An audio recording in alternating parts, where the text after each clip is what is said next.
Hashiguruma, une technique pas toujours facile à apprendre au club et pourtant redoutable en compétition, tant chez les légers que chez les lourds d'ailleurs. Le principe d'Hashiguruma, c'est de faire pivoter l'adversaire autour de sa propre jambe, ce que Saito fait à merveille. Vous remarquerez que la hanche n'est vraiment pour rien dans cette affaire. Cette technique est donc bien différente de Harai-Goshi qui est un balayage avec la hanche. Si on devait comparer Hashiguruma avec une autre technique, je penserais plutôt à Izaguruma. On retrouve ce principe qui est d'avoir une distance avec le partenaire pour qu'il puisse pivoter autour de son propre axe que l'on maintient fixe en le bloquant. D'ailleurs, remarquez, le pied d'appui est à l'extérieur de ceux du partenaire pour avoir vraiment cette distance.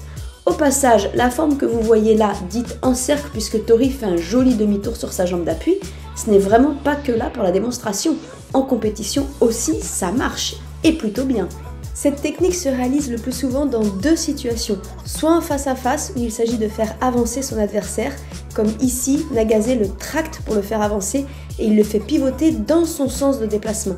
En fait, dès que l'adversaire est en déséquilibre avant, il est possible d'aller bloquer la jambe extérieure, celle qui est indispensable à son équilibre. Soit également en déplacement latéral, c'est aussi prendre l'adversaire dans le sens de son déplacement. Il faut alors prendre une légère avance pour avoir l'avantage sur l'adversaire en termes de stabilité et vraiment fléchir dans sa rotation pour pouvoir aller chercher loin le pied qui va barrer la jambe de l'adversaire. Voilà donc déjà 3 points essentiels, le sens de déplacement, la flexion dans la rotation, le placement avec le pied à l'extérieur qui permet d'avoir la bonne distance pour favoriser l'action de la main au col et ça c'est le point numéro 4. La main au col va enclencher la fameuse rotation de l'adversaire.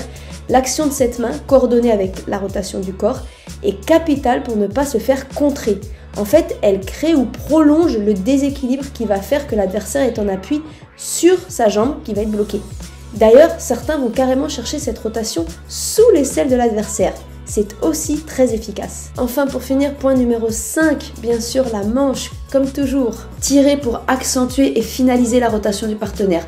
Si vous remarquez bien, coller la manche haut sur son propre buste, ça permet d'embarquer l'adversaire dans sa propre rotation et donc du coup là, il n'y a vraiment aucune chance d'y réchapper. Encore une fois, ce n'est pas une surprise, sans le travail du haut du corps, la technique ne fonctionne pas. Donc se concentrer sur la jambe, c'est bien, mais surtout travailler le placement, la distance et la rotation du buste. Une fois qu'on a cette base, on peut faire Hashiguruma dans différentes variantes, par exemple au ras du sol. Finalement, plus on est fléchi et sous le centre de gravité du partenaire, moins on risque d'être contré. On peut aussi la faire sous forme makikomi, c'est-à-dire avec les deux mains du côté de la jambe bloquée. Cette forme est souvent utilisée car elle permet encore plus le déséquilibre de partenaire et elle offre une puissance supplémentaire. Pour finir, quelques exemples d'Hashiguruma par l'un de ses spécialistes, le japonais Nagase, champion olympique et champion du monde. Alors maintenant, à vous de travailler, d'abord la forme classique au ralenti et ensuite en accélérant petit à petit. Si vous appréciez ces vidéos techniques, pensez à vous abonner, mettre un pouce, un petit commentaire, ça fait toujours plaisir et surtout ça m'aide à développer cette chaîne. Et je vous donne rendez-vous sur le site secretjudoka.com pour beaucoup plus de ressources et surtout des programmes de travail technique. Bon travail!